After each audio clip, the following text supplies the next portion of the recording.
Consider your approach carefully. I have a suggestion. One of us can act as a captive, the other using a cover story that you want to join the goblins' cause. With a bit of persuading, they'll let us walk right in. A good way of getting us inside without any major sweat and bloodshed. And since they might have a thing for clerics. It'll be far more convincing if we use Jocelyn, yes. Even if that works, what next? They let us in, and then... There must be a leader. Goblins are disorganized and unruly. Someone or something must be instilling order and command here. I think we should find out who. And the prisoners? We need to get them to safety before the goblins do something drastic. We will. But first we need to dismantle and take care of all major opposition. I like the idea of the whole captive thing. It'll hopefully have the goblins all fooled. I can make 2 of us invisible. We can sneak in right after you. So is this the plan we're going with here? I suppose it is. For the moment. Also, before I forget, I have some potions here. Only 2. Not many, but it's when and how you use them that counts. 2 greater healing potions. Who wants them? Well, I have my healing magic. I can heal as well. Bronson will offer to take one. And I'll take the other potion, if I may. Jocelyn will hand the potions out appropriately. So, if we're gonna do this whole captive act, we're gonna have to make it look extremely convincing. Does anyone have any rope on them? Bronson gives her a look. Don't give me that look. And if you have any smart-ass comments to send my way, forget it. You know exactly what I mean. And have the appropriate context. Camarilla, who are you going to turn invisible? In other words, who's going to be my captor? I suppose I'll do it.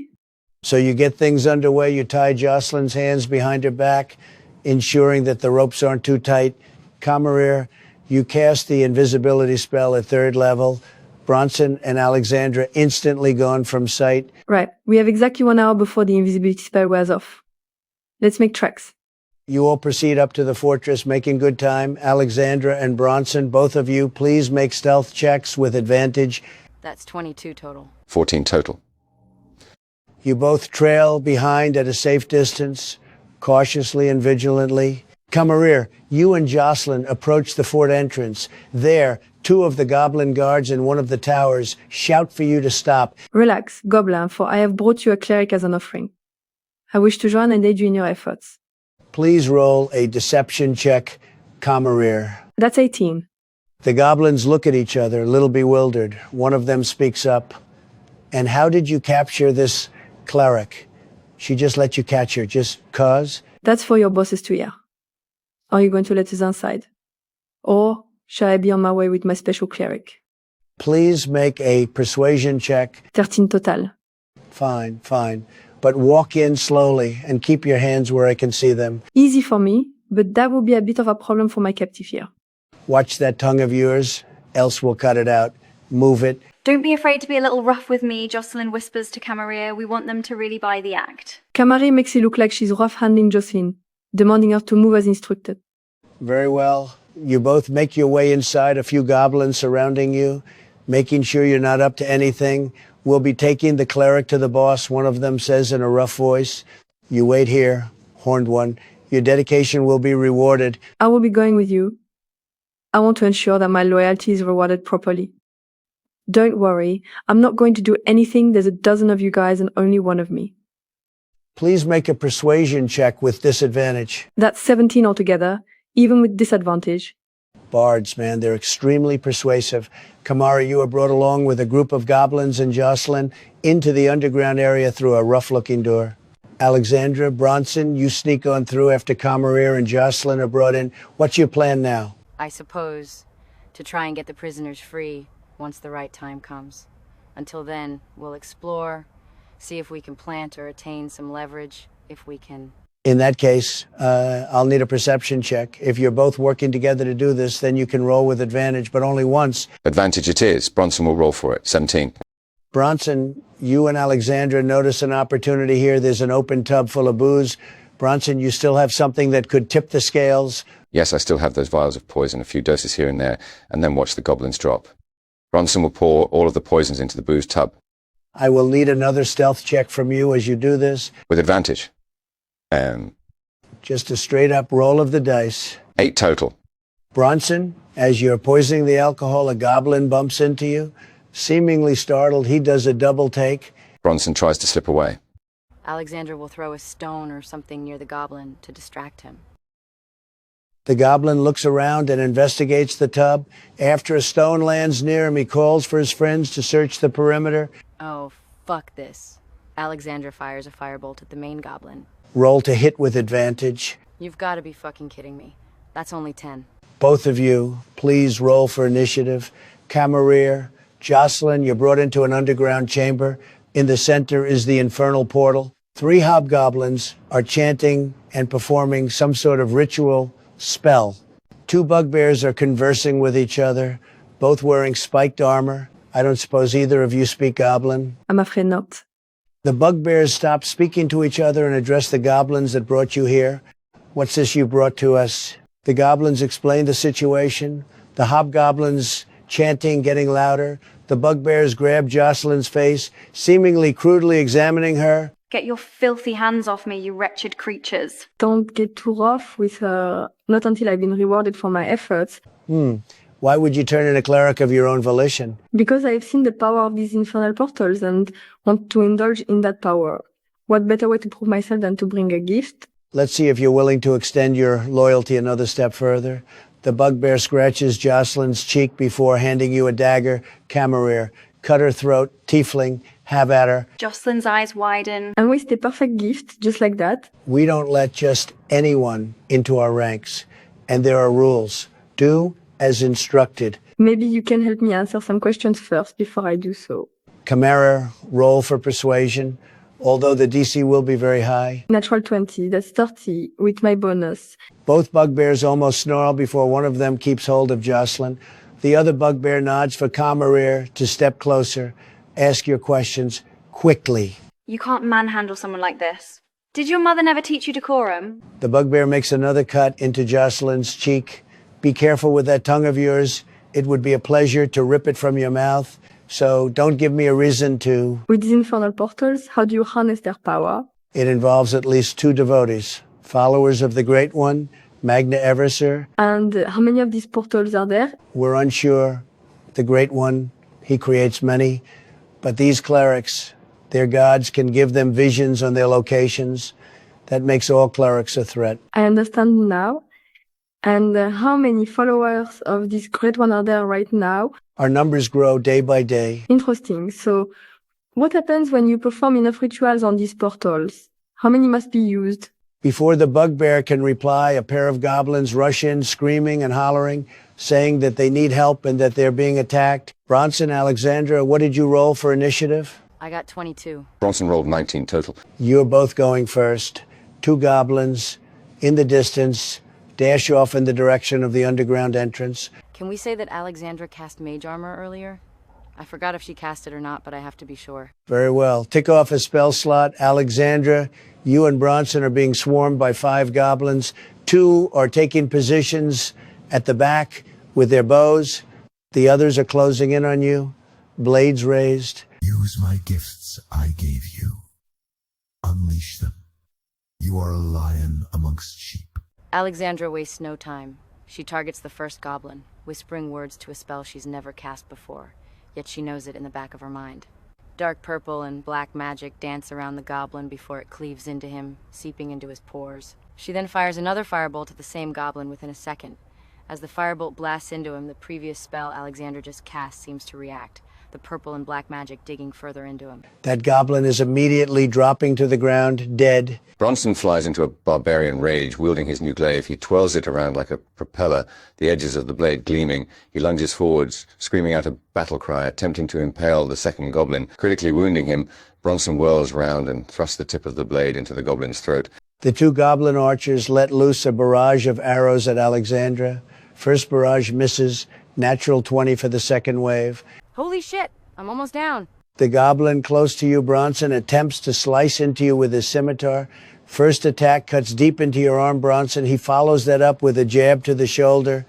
You both get the feeling that these goblins are far more adept than their counterparts.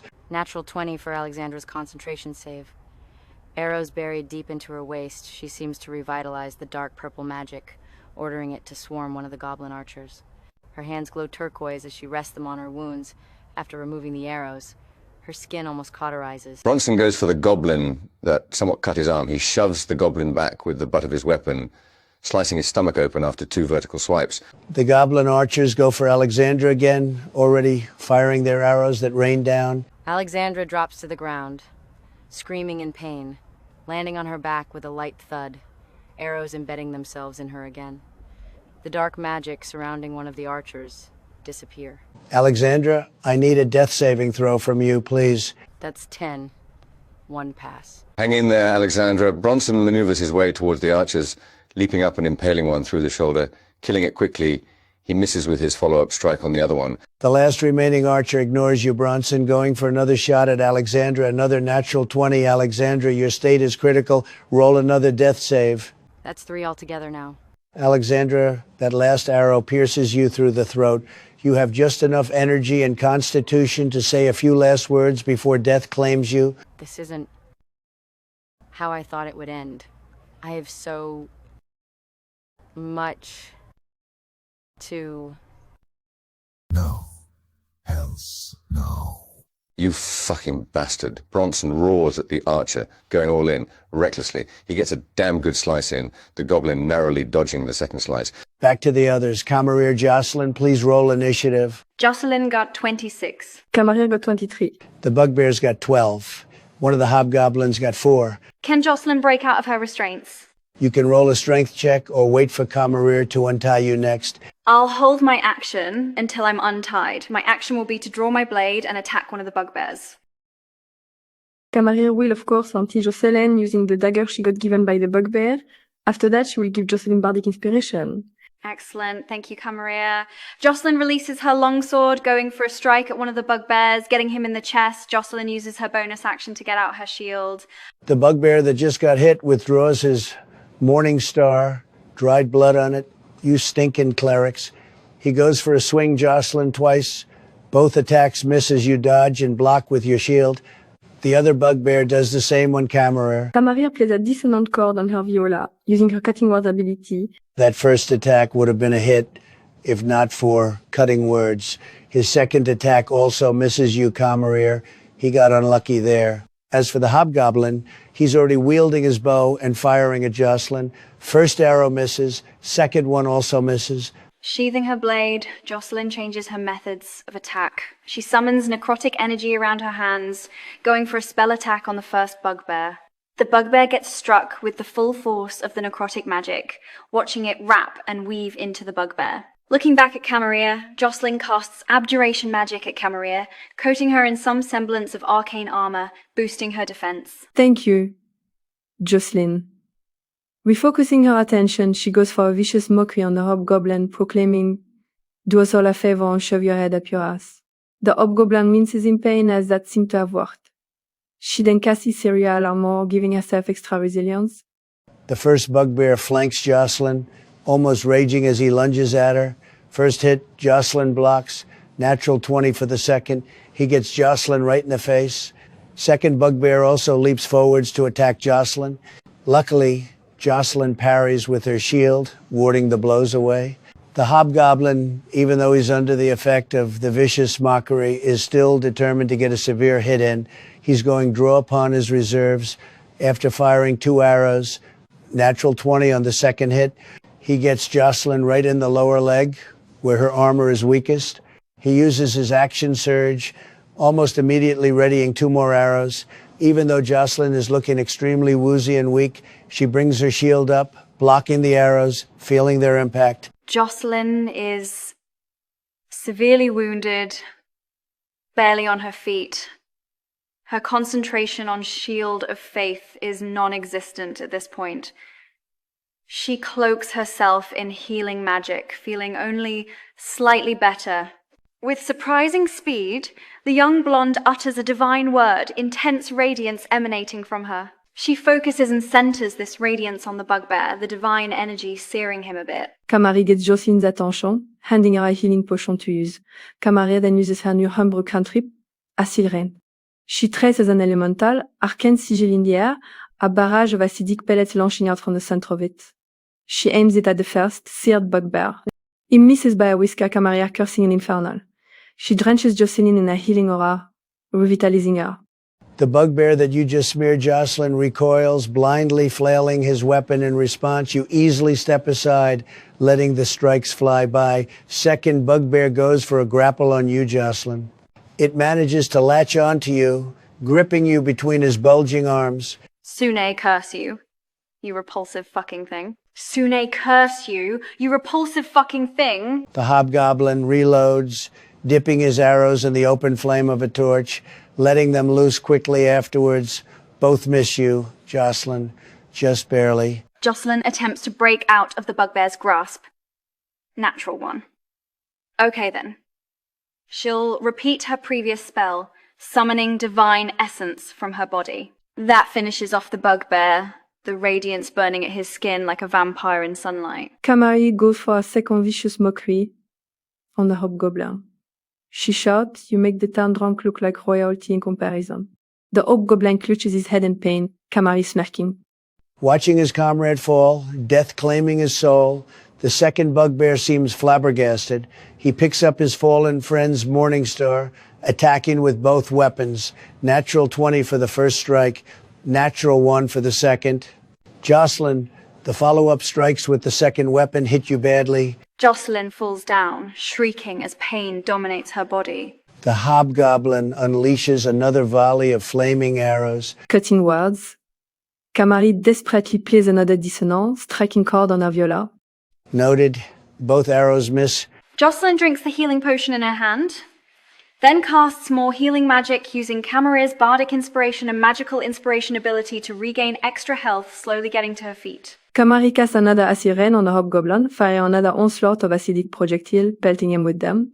She then draws her rapier, readying herself. The bugbear changes tactics, maneuvering around Jocelyn and lunging at Kamarir. His bombardment of attacks are hard to evade, landing a few fierce blows on you, Kamarir. The hobgoblin decides to get up close, drawing his blade and thrusting it at you, Jocelyn. He slashes at you, drawing more blood. Jocelyn grows frustrated. She summons more necrotic magic, striking at the bugbear. She then harnesses her divine power, restoring some of her magical reserves. Kamari thrusts forward at the hobgoblin with her blade, impaling the bastard through the chest. The bugbear retreats back towards the portal. After disengaging, the two hobgoblins that were chanting, their eyes glow crimson red before the portal starts to electrify. Kamarir, Jocelyn, I need you both to make dexterity saving throws. Jocelyn got 17. Damn. Only on 8. Red and black lightning erupts from the portal, snaking and striking at you both. That's 30 damage. Jocelyn, you take half. Kamari is down, barely conscious. After that overwhelming attack, the portal disappears along with the hobgoblin and bugbears. Jocelyn bestows more healing magic onto Camaria. By the living gods, what was that? No idea right now. Let's get back out there. Bronson and Alexandra might need help. Let's take a moment first. Search the place and try and find any healing potions, something of sustenance. We need to heal. If you both want to work together to search the room, then please roll an investigation check with advantage. Whoever chooses to do the roll, Jocelyn will cast the guidance spell on. You can if you wish. Jocelyn, I can give you bardic inspiration as well. Yes, please. So Jocelyn casts guidance on herself, Camaria bestowing some more bardic inspiration on her. So with all those boons, that's 31. I did get a natural 20, but even still. Holy freaking smokes. I think that's one of the best outcomes for a roll I've seen. With a 31, you investigate the corpses and find plenty of gold on them. There are spare healing potions concealed in a small bookshelf, 2 standard ones. Jocelyn, you come across a loose floorboard. Looking at it closely, you see a gleam reflecting off of some metal. You discard the floorboard, noticing a mini metal chest wedged in the gap under where the floorboard was.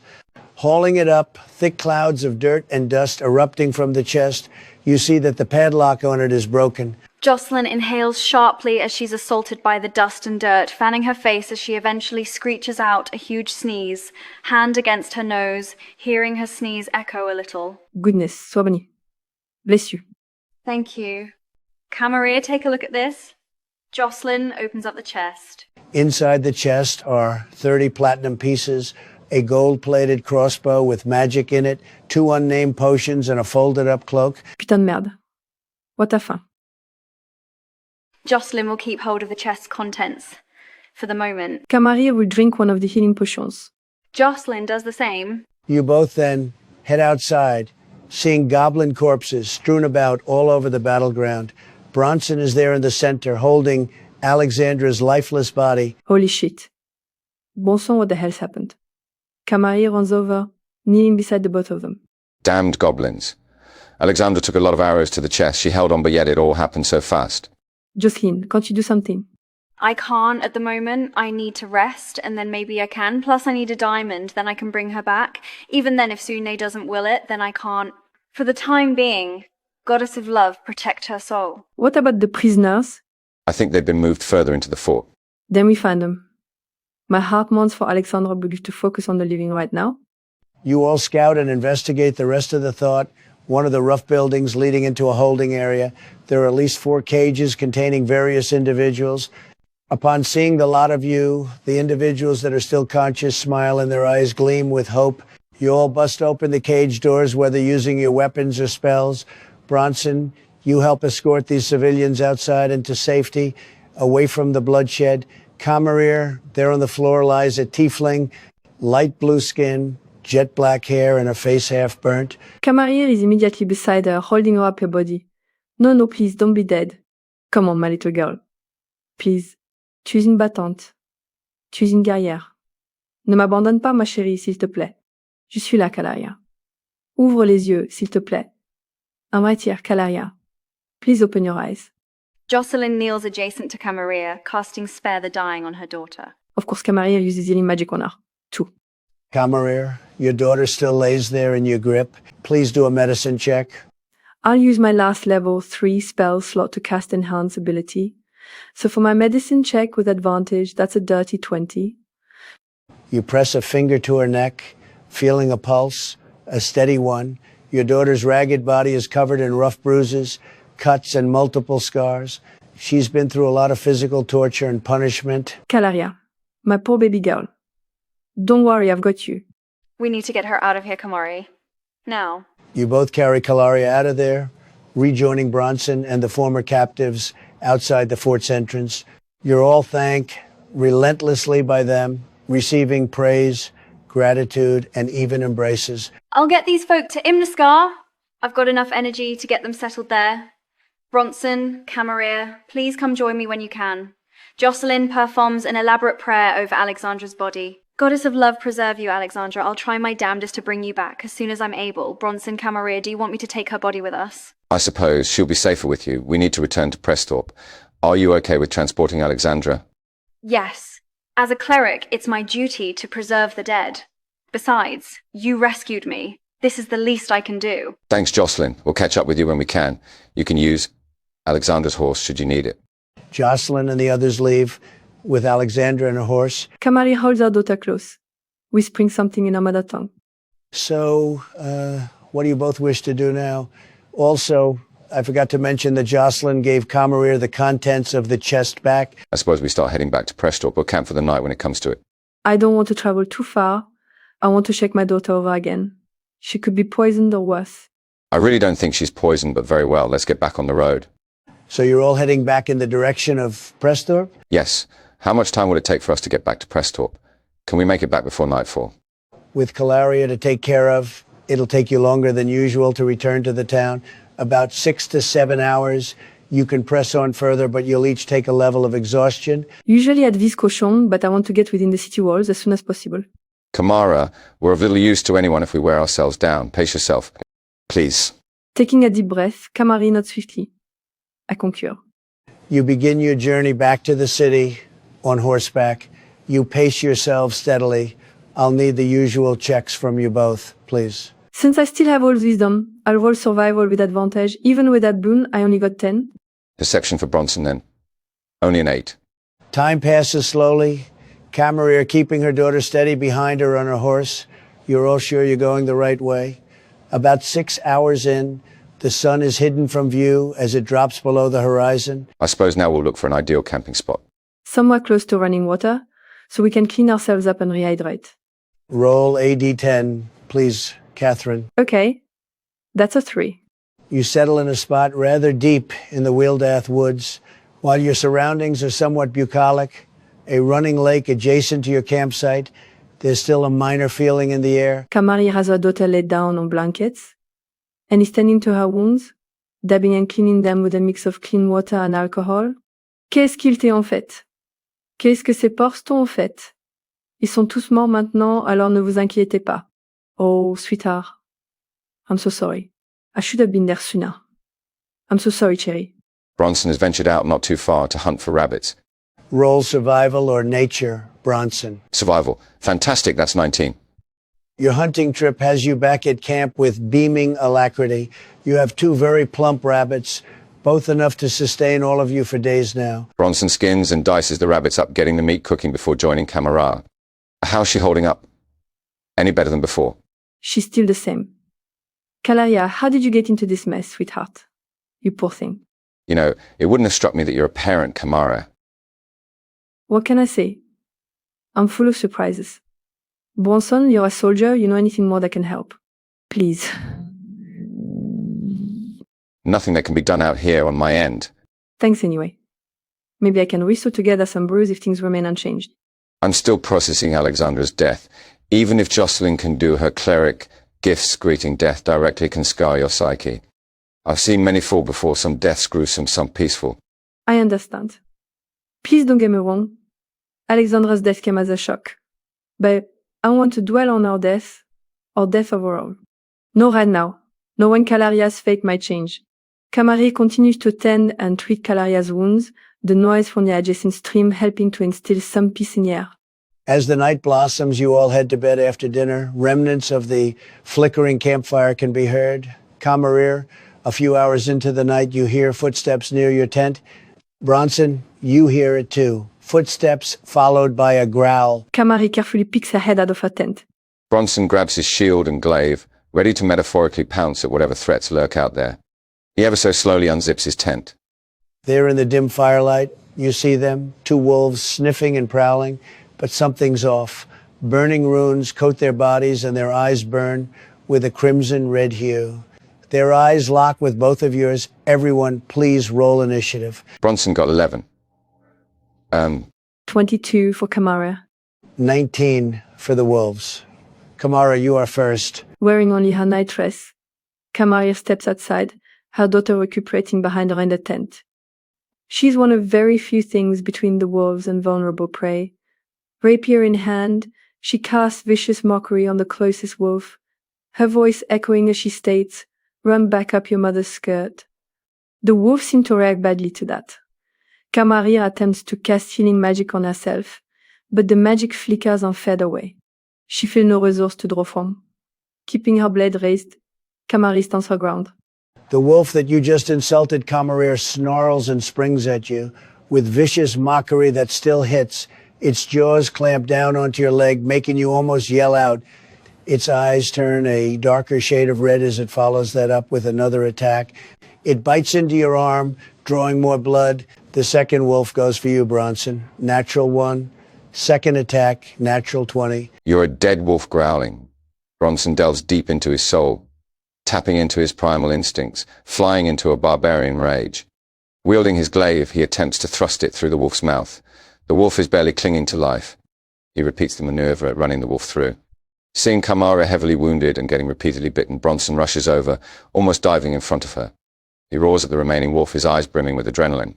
Seeing Bronson get in front of her, she takes a small step back, casting vicious mockery again. She vociferates, "Fuck off, you ugly fucking cannon." The wolf's fangs begin to glow, soon coated in infernal flames. It snaps its jaws at you, Bronson, trying to clamp down onto you. Both attacks missed. It rolled 2 sevens. Bronson goes in for a battle with his glaive, skewering the beast. Kamari falls to her knees, covered in blood and weary. "Thank you, Bronson. But I really need to rest now. I was already tired before. Now, these minor wounds are doing a number on me already." You're welcome. I'm going to get these corpses out of here. Also, what kind of wolf can wield flames like that? I haven't the faintest idea. But we'll have the day ahead to reminisce and contemplate. She kisses Bronson's forehead before heading back into her tent. Bronson, you dispose of these ominous corpses somewhere further into the woods.